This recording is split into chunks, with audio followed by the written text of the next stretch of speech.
जय शनिदेव। प्रिय दर्शकों, मैं राजेश जोशी आपका ज्योतिष जागृति केवल सत्य कार्यक्रम में आज फिर से स्वागत करता हूं। प्रिय दर्शकों, जैसा कि आपने पिछले एपिसोड्स में देखा, मेरी कोशिश रही कि मैं आपको विस्तृत रूप से जानकारी दे पाऊं साढ़े साती क्या होती है और वो कैसे निर्धारण की जाती है, लगन कुंडली को देखकर उसके अलग अलग इम्पैक्ट्स क्या होते हैं लगन कुंडलियों में। उसके बाद मेरी कोशिश रही कि मैं टैये के भी आपको इम्पैक्ट्स के बारे में बता पाऊँ। आज से हम नई श्रृंखला शुरू करते हैं प्रिय दर्शकों, क्योंकि बहुत सारे लोगों को ये गलत फहमी होती है, उनके मन में ये धारणा बनी होती है कि दूसरे घर का मालिक और सातवें घर का मालिक दोनों ही सदैव मारक होते हैं। लेकिन सच्चाई ये नहीं है प्रिय दर्शकों। हर लगन कुंडली पर ये अलग तरीके से एप्लीकेबल होती है। अगर दूसरे घर का मालिक लग्नेश का एंटी पार्टी हो या लग्नेश का शत्रु हो तब वो मारक होता है। और आज से मैं ये श्रृंखला शुरू करने जा रहा हूँ, हर लगन कुंडली में लग्नेश की और दूसरे भाव के स्वामी की युति अगर इकट्ठी पड़ी हो तो कौन से ग्रह की हमें शांति करवानी होगी और कौन सा दूसरा ग्रह हमें अच्छा फल दे सकता है।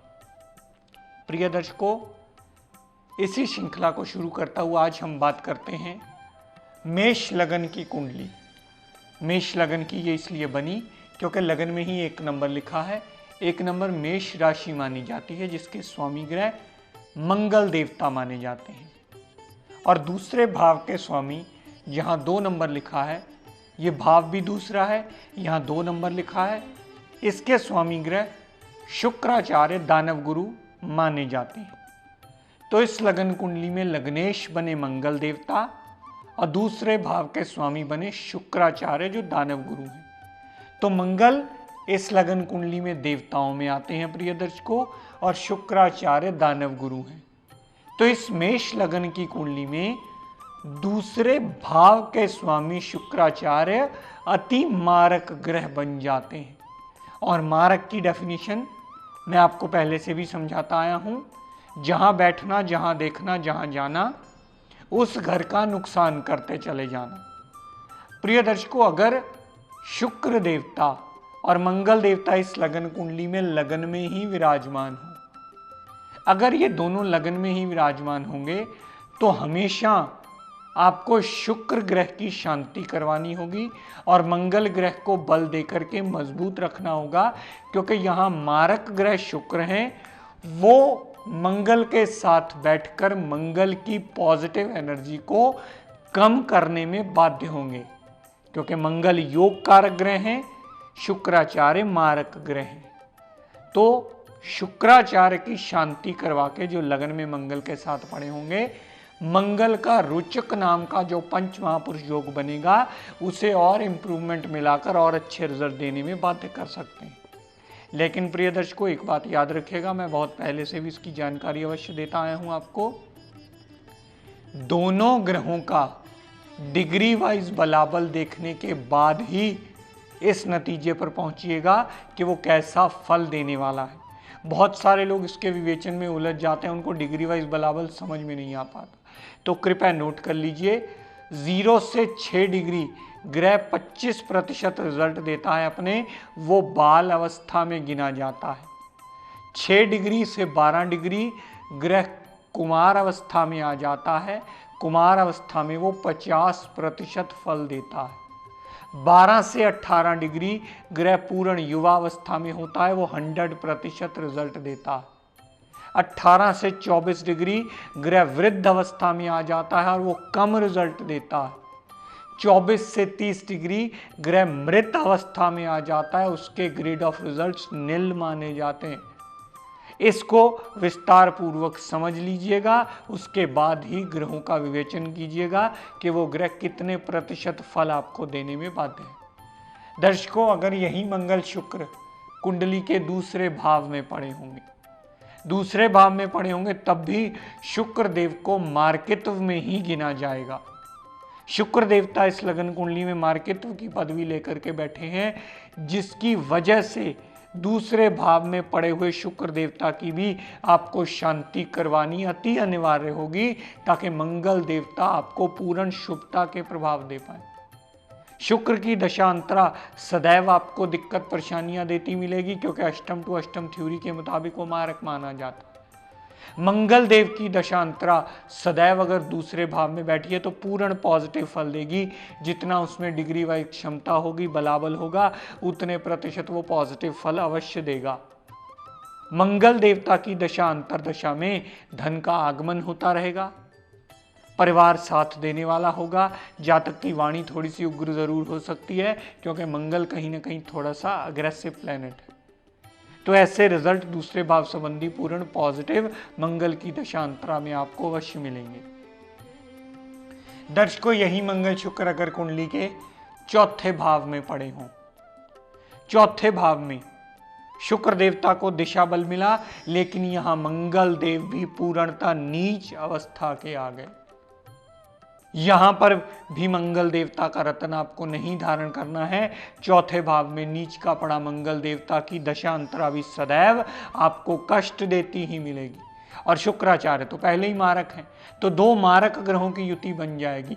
यहां मंगल देवता को आप उसकी दशा अंतरा से बचने का क्या उपाय कर सकते हैं? रत्न पहनने की गलती कभी मत कीजिएगा एक अवस्था को छोड़ करके। अगर चौथे भाव में नीच का मंगल पड़ा है और वो उदय अवस्था में है और उसकी दशा अंतरदशा आपकी बॉडी में चल रही है, तो क्या उपाय करना होगा? वहां मंगल देवता का पाठ पूजन होगा, वहां मंगल देवता का सिमरण होगा, वहां मंगल देवता का हवन यज्ञ व्रत आरती नमन होगा।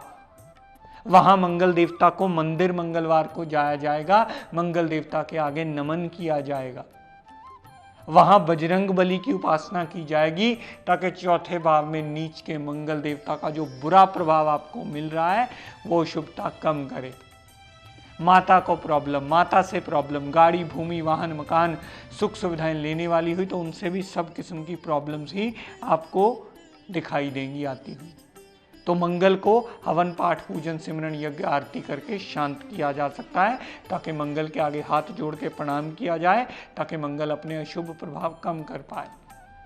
दर्शकों, यही मंगल शुक्र अगर कुंडली के पंचम भाव में पड़े, यहां मंगल देवता जितना डिग्री वाइज बलाबल होगा उतने ही अच्छे फल देने में बाध्य सिद्ध होंगे। लेकिन पंचम भाव में पड़ा हुआ शुक्र देवता सदैव आपको पंचम भाव संबंधी खराब रिजल्ट देगा, माइंड को इनस्टेबल करेगा, संतान सुख में कमी लाएगा, संतान को कष्ट देगा, संतान से कष्ट आएगा, पेट में प्रॉब्लम आएगी, लव रोमांस में नाकामयाबी होगी, अनसर्टेन लॉस होगा। पंचम भाव संबंधी सारे नेगेटिव रिजल्ट शुक्र की दशा अंतरदशा में मिलेंगे। और आपको शुक्र मंगल अगर पंचम भाव में पड़े हुए तो शुक्र देवता की शांति करवानी होगी, ताकि मंगल देवता अपनी दशा अंतरदशा में अपनी सक्षमता के मुताबिक पॉजिटिव रिजल्ट दे पाए। दर्शकों, यही मंगल शुक्र अगर कुंडली के सप्तम भाव में पड़े हुए, शुक्र इस लगन कुंडली में मारक ग्रह ही रहने वाले हैं, लेकिन अपने दाम्पत्य सुख के लिए, पार्टनरशिप डेली वेजेस के लिए सदैव अच्छे होंगे।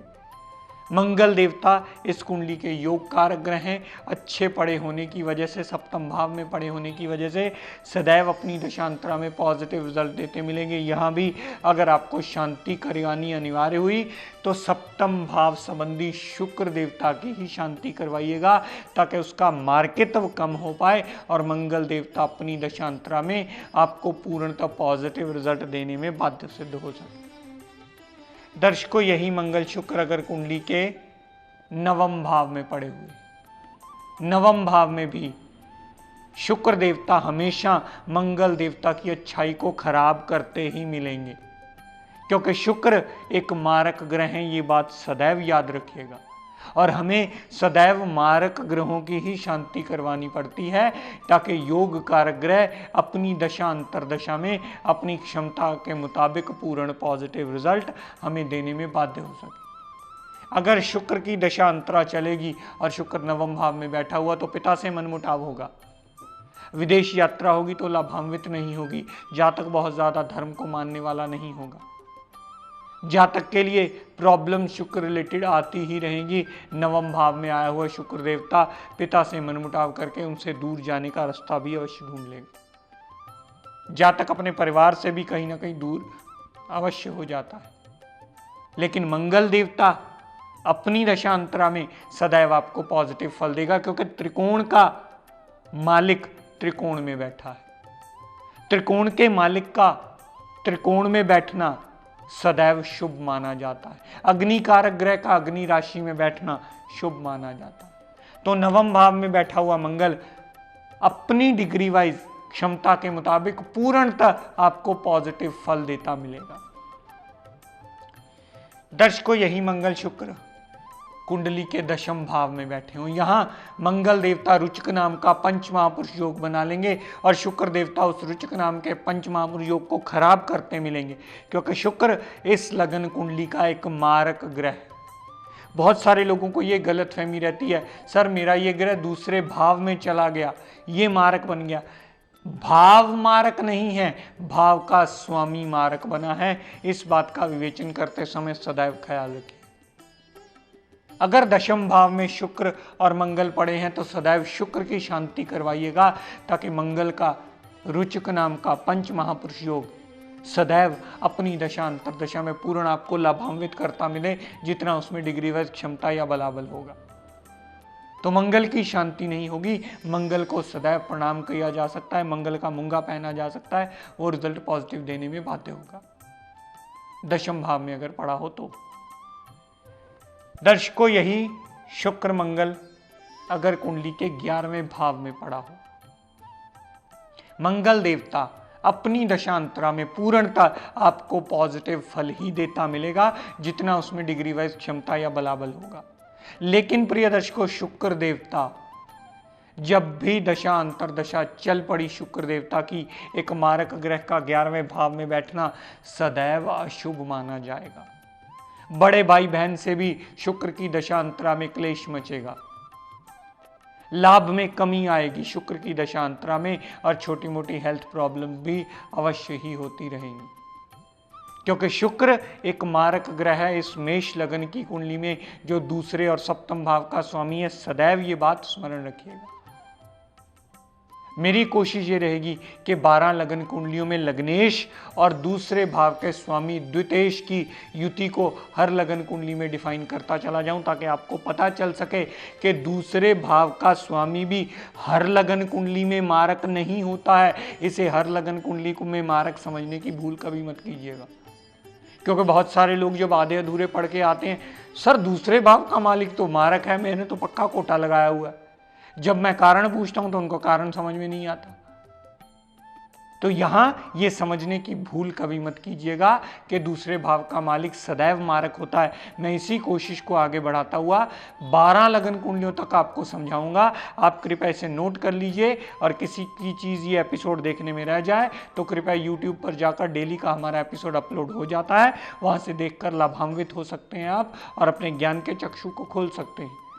क्योंकि आजकल गर्मी का सीज़न चल रहा है, बहुत सारे केसेस में लाइट नहीं होती या टेक्निकल प्रॉब्लम आती है, जिसकी वजह से आप एपिसोड नहीं देख पाते। तो दूसरे घर का मालिक मेष लगन की कुंडली में सदैव मारक माना जाता है, क्योंकि लगन देव गुरु का आया है और वो दानव गुरु है। लगन देवताओं में आया है, देवताओं के सेनापति का मंगल जो माना जाता है उसका लगन आया है, और दूसरे भाव का मालिक शुक्राचार्य दानव गुरु बने हैं। तो शुक्राचार्य की शांति करवाना सदैव आपके लिए शुभ फलकारी होगा, और शुक्राचार्य की करवाई हुई शांति मंगल देवता के और अच्छे फल देने में मंगल देव को बाध्य करेगी, और शुक्र देव का पाप प्रभाव शांत होके और मार्केतव शांत होके मंगल देवता को और अच्छे फल देने में शुक्राचार्य बाध्य होंगे।